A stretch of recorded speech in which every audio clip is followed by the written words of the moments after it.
Hello and welcome to Ask USA Roundnet, where we answer all of your Roundnet questions.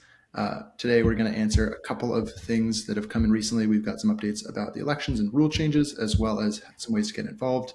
I'm Ben Dantowitz here with Ezra Dantowitz. We are both serving on the board of directors. Ezra is actually our outgoing member of the board of directors, so he is wrapping up his term. With that, Ezra, do you want to kick us off with the first question we're answering today? Sure. I think the first question that we got actually twice is what ways can I help volunteer to grow USA Roundnet, or any jobs or positions available for people who are interested in working helping on it? And the answer is yes. The answer is always yes. There's always different things that we could use help on, and those take different shapes and forms. We've had people do kind of all of the above when it comes to either volunteering their time, which is what all their board members are doing, is working on a volunteer basis.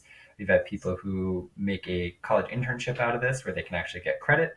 And in those cases, we've been happy to fill out paperwork for those college classes to make sure they get credit for the internship, and even writing letters of recommendation for people who were great working with us. And then there are some paid stipend opportunities where different work that needs to get done for the USA Roundnet backend, people doing those tasks over time, we've been happy to offer stipends where available because we value the work that those people are doing and putting in. On our Instagram page, there is a link where you can volunteer and just sign up as a general interest form for different things you'd be interested in volunteering for.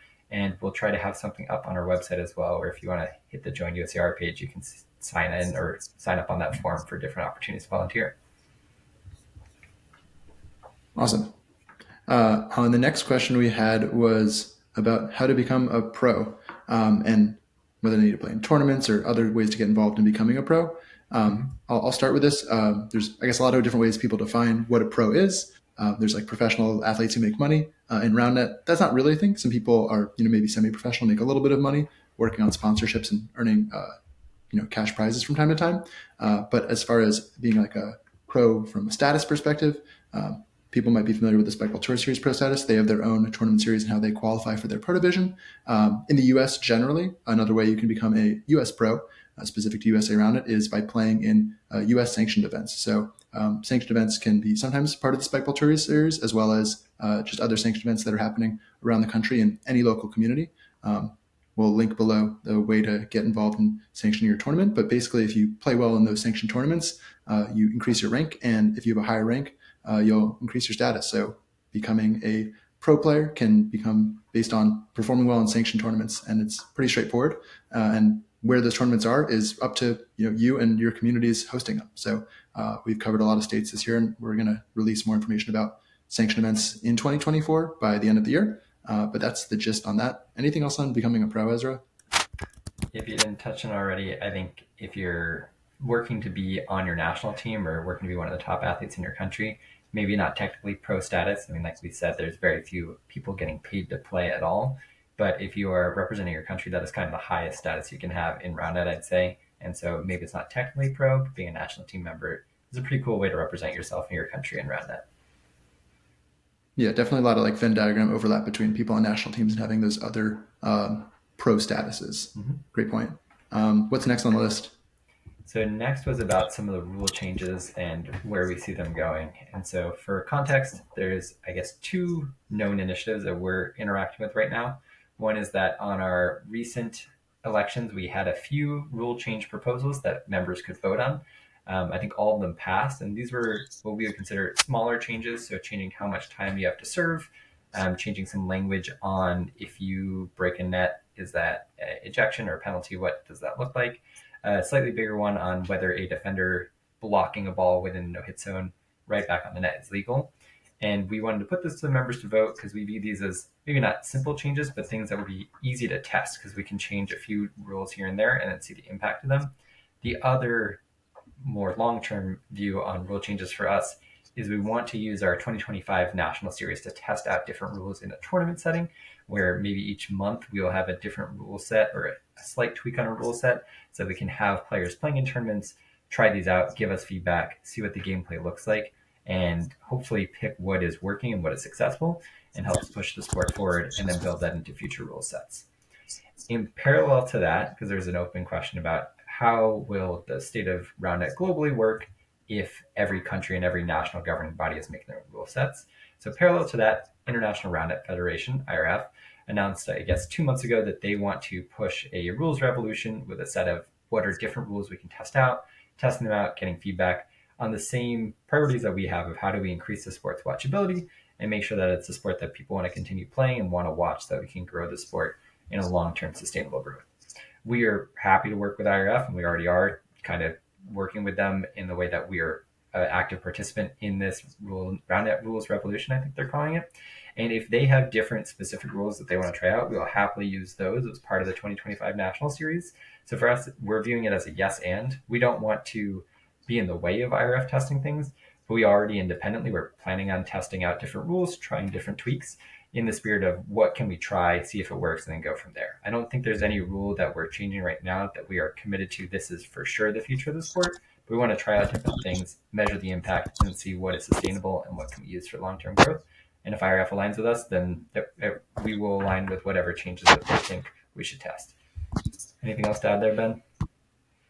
I just want to add a comparison because I think a lot of times it's easy to focus on just like what's going on around net, where a sport that a lot of people may know in basketball has the NBA based in the US and Canada, whereas FIBA, the Federation for Basketball internationally that governs how it's played in the Olympics, have very similar games but also pretty different rules. Like a couple of them are the exact dimensions of where the 3-point line is on the sideline, or in NBA you can't stand in the key for more than 3 seconds, but in FIBA you can. So, two organizing bodies that definitely collaborate on growing the sport of basketball. And I think in that same way, these small differences, the goal for how we've viewed changing rules in the past and in the future with the US is not to be different for the sake of being different, but try things proactively so we can hopefully validate and share things with the world, or prove them wrong and then get rid of them. So the example of legalizing carries a couple of years ago was similarly not the biggest change in the world, just culturally.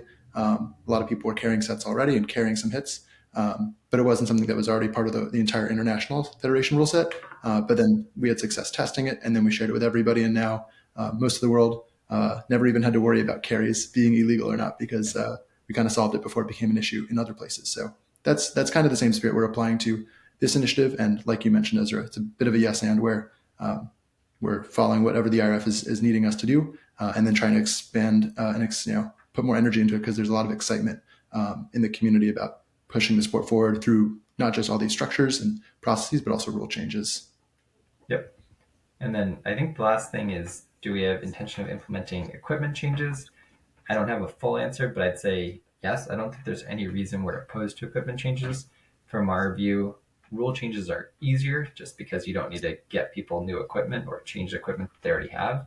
That doesn't mean you shouldn't try equipment. I know there's at least a few bodies that have already said they're going to try either different balls or different sets.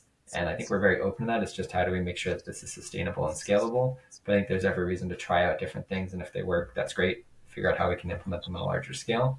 But for now, I think we're starting with rule changes, and we're happy to include equipment changes where they're available and we can make it work. I don't know if there's anything else you want to add to that. Yeah, I know the IRF scope was mostly focused on just like rule changes versus equipment change because of just limitations and resources.